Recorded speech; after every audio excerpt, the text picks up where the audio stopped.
So what made you want to, what made you inquisitive about leaving the Philippines, going somewhere else? What exactly initiated all this?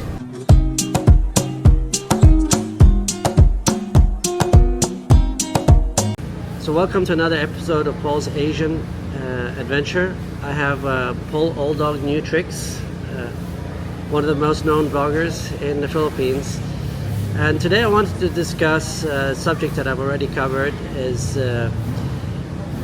like alternatives to live in the Philippines. And Paul's been here for how many years now? 7. 7 years. Pushing 7. Almost 7.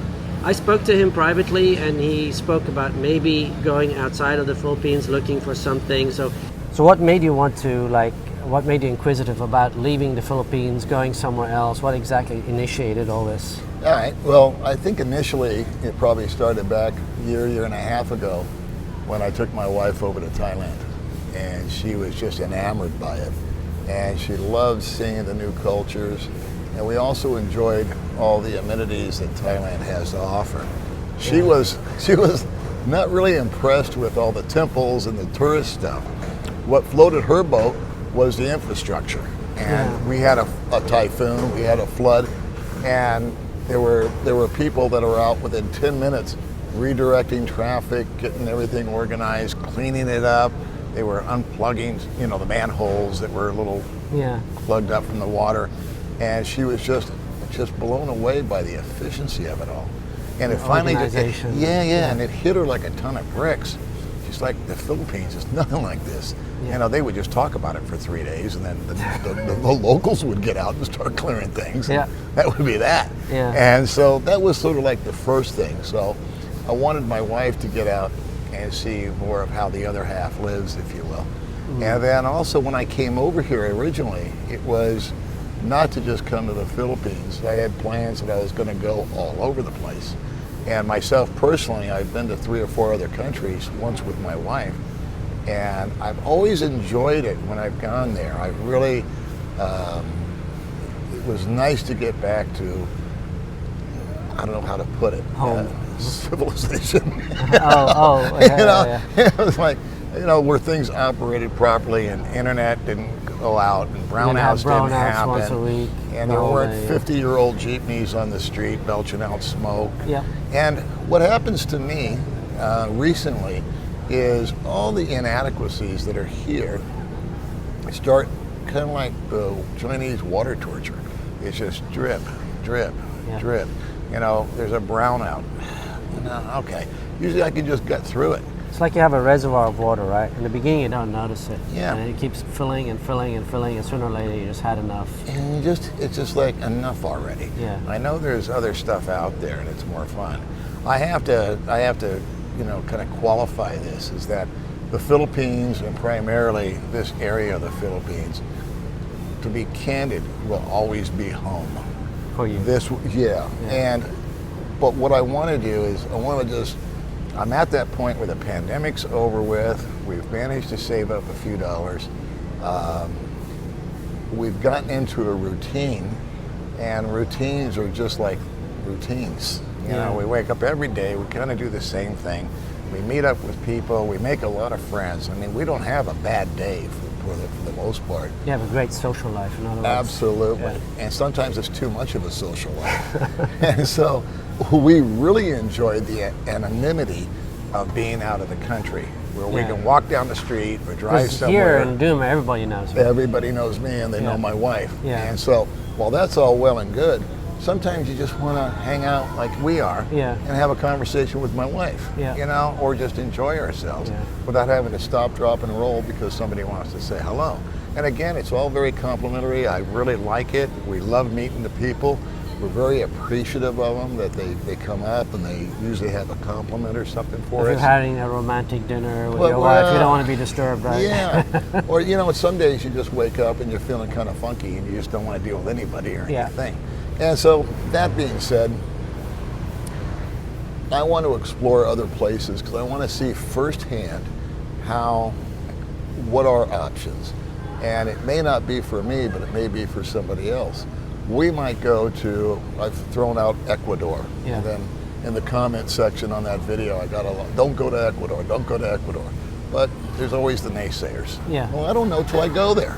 And so if I bounce in there, what I would do is I would bounce in for 3 or 4 days by myself without her, and just first of all check it out, come back, and then if it hits the numbers, grab her and go back. And we might live a few months. Yeah, stay for 3, 4, 5 months. And if it was really great, maybe we'd like to live there for a year or two. Yeah. And then same thing with pick a country. You know, Spain. Spain is such a beautiful country. Yeah. And History and when I was food. there, I loved it there. Yeah. And so I would love for her to see it. Go to America with her and check that out, just to meet my parents and my kids and all that. But I think just getting her out and me out, at the end of the day, it creates a brand new appreciation for what I've already got. Yeah, it's true. You know, Yeah. because I'm spoiled and I'm self-centered, and I've got it so good, but it should be better. Yeah. You know, and why do I feel that way? Because I'm a human being, and so it's always, grass is always greener. And every time that I've left, what I've really found is a brand new love and appreciation for where I'm really at. Yeah. It's always like that, you know. What did I say in Norwegian? I can't remember the expression, but away is good, home is the best. Yeah. And there's sometimes no place like home. Yeah. Sometimes you get fed up, and you just need something new for weeks or months, and then you start remembering all the good stuff, and you come back and you have a bigger appreciation for it. Sure. The other thing that I noticed, like with me and my wife, is like she's in Saudi with me. I live in Saudi, as my viewers know, and she just absolutely loves the food there. Yeah. Like she's a foodie basically. Yeah, She just loves different types of food, and she just loves Saudi. I think 90% of it is the food. Right. And I think this is, what about May, your wife? Did she, like, when she went to Thailand and got the food, was it like, oh my God, I miss Filipino food? Or was it like, no. I love the Thai food, I don't want to ever go back to Filipino food? Which one was it? The last one? The last one. Yeah. Well, she went down, and my wife's a bargain hunter, by the way. And so we did the normal stuff, where the tourist stuff, we went to the name brand places like Hooters, and stuff like that. And she got to see all that stuff, and we paid too much money for a hamburger and too much money for a coffee, but that was fine. We were in tourist mode. Yeah. But then I was down for a few days with a really high fever, and so she just left the Airbnb that we were at and walked down the hill and went across the street to the cantina that they have there. And she bought chicken, rice, fruit, vegetables, and came back up. And my wife doesn't lie. I mean, if she likes something, she likes it. If she doesn't, she doesn't. When she was eating the chicken, she said, you know what, baby, I've never tasted chicken this good. Yeah. And she was impressed with the rice. Really? She said, I didn't know rice was this clean. I didn't know rice had this much flavor here in Thailand. And then she was bragging. She goes, it only cost me 30 baht. Yeah. And she got this full-on chicken, vegetables, fruit, whatever else that she bought, snacks, a dessert. That's what, like $1 or something like that. Yeah. And so for $1.50, she's like, we could live here and we could eat better than we eat at home for a tenth of the price. And the quality of the homes there are better. Everything is better. Yeah. I mean, the homes are more modern, the roads are better, the internet is great, the beaches are beautiful, they're all white sand, gorgeous beaches, but it's the people. Yeah. People are cool, but there's just a distance between. They don't have that Filipino warmness and the smile. No, they're not ones to invite you into their home. Yeah. They're not like, my first week here in the Philippines, I was just wandering around the beach and looking around, and this Filipino family was having lunch on the beach, and they invited me over to join them. Yeah, and that wouldn't happen in Thailand, said, probably. This is no, never. They're colder, never. more like Europeans. There's just a disconnect. Yeah. And I think you can live with a Thai woman for 30 years and never really get the closeness that I have, like you have with your wife and I have with mine. There's just something there. I can't put my finger on. So the thing to do is come here, find a wife, and then maybe move to Thailand, Vietnam, or one of these other countries. I really think that if you're a guy that's looking to get into a relationship, not all men are. Some even just come over here because they want to hang out, they want to write their book, or they want to, stay because of the economy and save money and live under the radar with their Social Security and not have the pressure of financial bills and everything.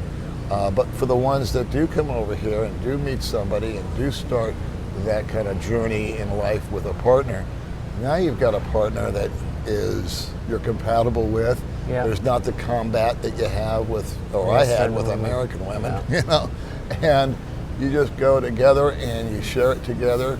And for me, seeing Thailand and hopefully now other countries in the future, once a year we'll bounce out of town for, like I said, a year, a month, 3 months.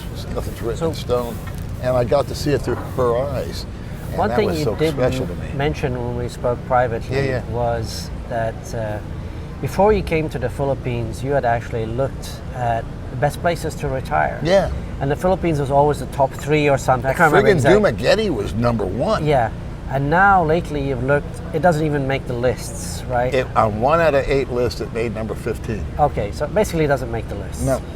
And what countries are you seeing at the top of the list that you would like to go explore? Portugal, Ecuador, some of the Virgin Islands. I can't remember the names of them. Okay. Panama has always been up there anyway. Mm-hmm. Believe it or not, Mexico's in there at like 5 or 6. And you'll always find your naysayers saying these places are dangerous, this is that and the other. But I have a friend, Dan, and he's got a channel, Vagabond Awake, and he travels everywhere. Yeah. And he found a little burg in Bali, in Indonesia, that he said was his number 1 place to go to. And he's keeping that a secret? No, he published it. And so things like that, I kind of want to go in the footsteps of Dan a little bit, and just take my lady and go bounce around. And you play, what he plays is the visa game.